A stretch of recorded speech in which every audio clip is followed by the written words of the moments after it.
Emergency alert. Do not fall asleep. Calling the little place where I live a sleepy small town seems ironic now. None of us are likely to sleep anytime soon, maybe never again. I've been awake for 72 hours, so please bear with me as I try to keep my story straight. The past few days in Hazelwood have been chaotic, and we're all running on fumes. The last normal morning was Saturday. I went to Wally's grocery to pick up some things for the grill. The plan was simple: a couple of friends, a few drinks, a fire pit, and the crisp evening air. But as soon as I walked into the store, trucks began to patrol the streets, blaring a pre-recorded message from their loudspeakers. Please return to your homes for your own safety. Seconds later, an alert on my phone mirrored the announcement. Emergency alert. Please stay indoors. Intense meteorological events imminent in your area. For your own safety, remain inside with windows and doors closed. Strange, but okay. I thought maybe a storm was coming, though typically they'd announce a tornado watch or similar. Confused like everyone else, I headed back to my car and drove home. At home, I watched from the window, curious about the impending meteorological event. And indeed, the skies turned ominous. Massive swirling clouds rolled in, charged with purple and green lightning. When the rain started, it brought a metallic acidic stench that stung my nostrils, even indoors. The streets emptied in minutes, not a soul or animal in sight. The downpour was intense but brief, lasting maybe 20 minutes. Then, another alert, more unsettling than the first. Emergency. Alert. Please remain indoors. Stay awake. Do not fall asleep or allow any friends and loved ones to do the same. Stay tuned for further updates. An ambulance shattered the silence, racing down the main street, unusually fast for our quiet neighborhood.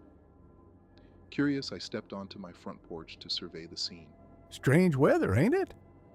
Yeah, weird stuff. Those alerts seem real to you? I asked, showing him the message on my phone. He grumbled loudly. Oh, I ain't got one of those damn things.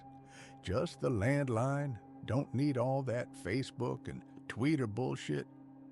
Just got an alert saying to stay inside and not fall asleep. Might not want to stay on that rocker too long, I warned. He only laughed. Son, I've taken Saturday naps at noon since I was a boy. Didn't even miss 'em when I was riding choppers in Vietnam.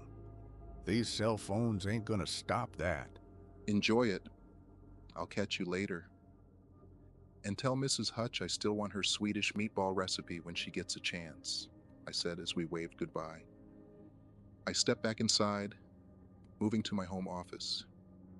From here, I had a clear view of the neighborhood, including Mr. Hutch, who began to nod off on his porch. I don't know how much time had passed. Minutes. Maybe an hour at most. But soon I noticed him twitching oddly in his seat. Worried, I started toward the door to check on him when his head, impossibly detached from his body, launching into the air like a gruesome firework. In its place, something else emerged, something horrific. It was a creature resembling a centipede, with countless spindly legs and a grotesque hexic eye. It swayed on his shoulders, adapting to its new form before it began to walk, heading towards his house. Frozen in shock, I debated my next move. Run back inside or attempt to save Mrs. Hutch if she was still in there. Before I could decide, a scream from inside their house made up my mind. I charged across the street and burst through their front door. Inside, the scene was chaos. The creature that used to be Mr. Hutch was attacking his wife, its tendrils piercing her skin. Her struggles were fading as she slipped into unconsciousness, and another of those creatures began to emerge from her neck. With no time to think, I grabbed a golf club by the door. As the creature advanced, I swung hard, striking it and sending it reeling. But the fight had only just begun.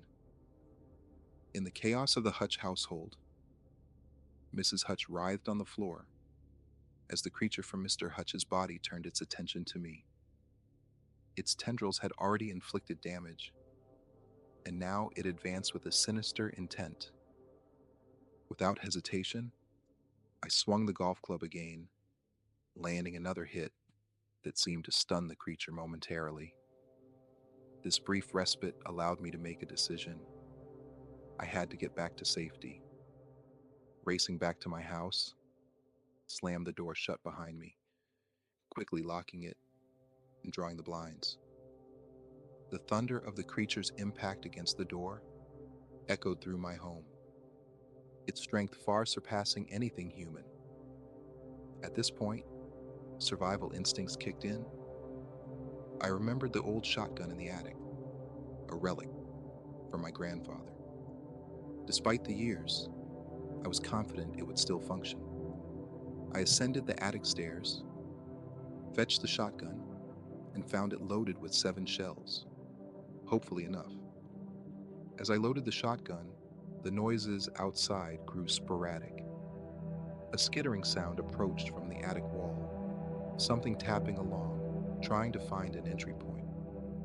The thin wood and insulation bulged inward, the sound horrifying, like a swarm of insects scrambling over each other. My hands shook as I aimed the shotgun toward the small vent where shadows moved. As the vent gave way under the creature's force, I fired. The impact was gruesome, splattering remains and severing the creature in mid-entry. Descending back to the ground floor, the banging on the door continued, but with less fervor.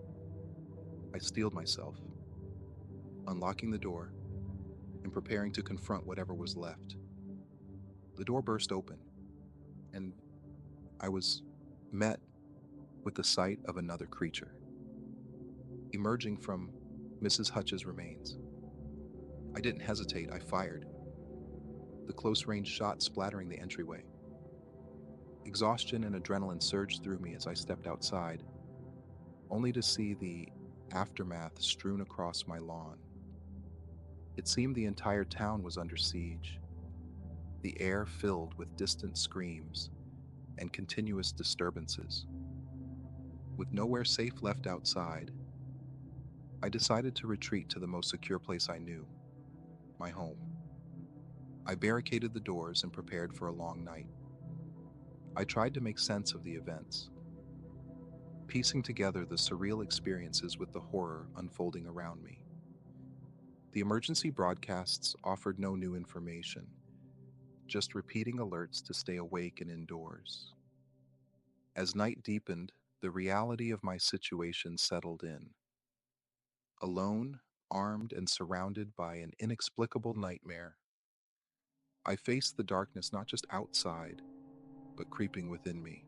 The night wore on, each second stretching into eternity as I fortified my position within my home.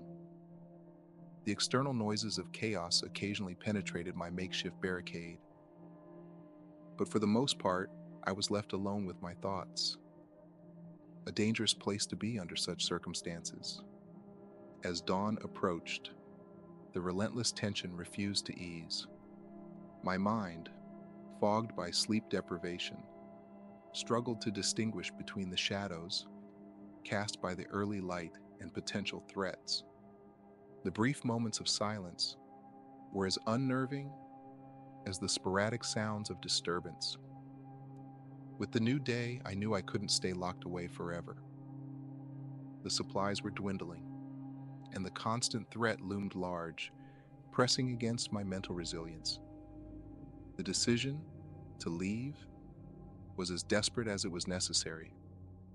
Armed with the shotgun and what little provisions I could carry, I ventured out. The town was unrecognizable, streets deserted and marked by the remnants of last night's horrors. Cars abandoned as if their drivers had vanished into thin air, houses standing eerily silent. As I moved stealthily, avoiding any open areas, the faint sound of a community emergency broadcast echoed through the streets. It was crackling and intermittent, suggesting a gathering point or a safe haven. With no better plan, I followed the sound, each step weighed down by uncertainty and fear. The broadcast led me to the town's community center, which had been transformed into a makeshift crisis hub. Armed guards surrounded the area, a bizarre sight that was both terrifying and reassuring. I was quickly ushered inside, where the atmosphere was thick with a mix of relief and underlying tension among the survivors. Inside, officials coordinated efforts to understand the phenomenon, while medical personnel attended to the physically and psychologically wounded.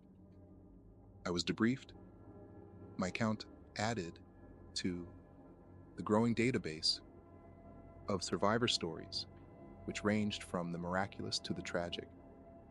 The community center was abuzz with theories about the cause of the calamity, environmental anomalies, government experiments gone wrong, even extraterrestrial involvement. No theory was too far-fetched in the face of such inexplicable events. As the day turned into evening, a sense of communal dread settled over us. The officials had no concrete plan, only suggestions to remain vigilant and prepared for anything. The community center, a beacon of relative safety, began to feel like a cage as the reality set in that the nightmare was far from over. That night, as I lay in a cot among rows of other exhausted survivors, the weight of the past days pressed heavily upon me.